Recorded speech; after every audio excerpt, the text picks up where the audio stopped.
Ouattara et Henri Konan Bédié ont été exclus. Il avait qualifié ces élections de calamiteuses. Et ce sont les mêmes partisans du RHDP, donc toute la direction, je veux dire que toute la direction du RHDP, LD et PDCI, qui ont tenu pendant 10 ans que l'illégitimité du président Laurent Gbagbo, parce qu'en fait, ils avaient boycotté ces élections. Ils trouvaient que, vu que le président Laurent Gbagbo disait que ces élections étaient calamiteuses, et donc lui-même, son élection n'était pas, c'est-à-dire il remettait en cause cette élection-là.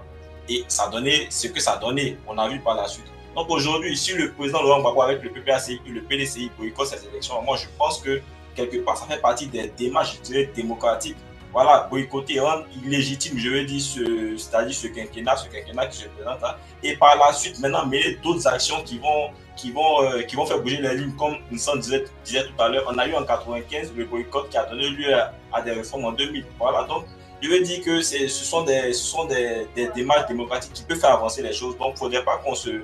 Je pense que c'est le début du combat, surtout qu'on a vu ce qui s'est passé avec la rencontre du président Tidiane Thiam aux États-Unis. Après ça, on a vu hier le représentant de l'ONU à Abidjan pour rencontrer Hassan Ouattara. Donc derrière ça, il y a le président Laurent Gbagbo aussi qui fait cette déclaration pour montrer son soutien, pour rendre visible un peu la stratégie du Front commun. Et moi, je pense que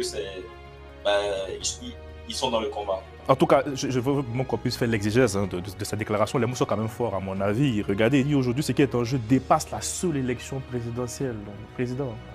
Justement, moi, j'ai envie qu'on regarde un peu l'histoire de la Côte d'Ivoire avec un peu de lucidité. C'est ça. C'est ce que Norbert vient de faire, mais moi, j'ai envie de revenir un peu plus loin.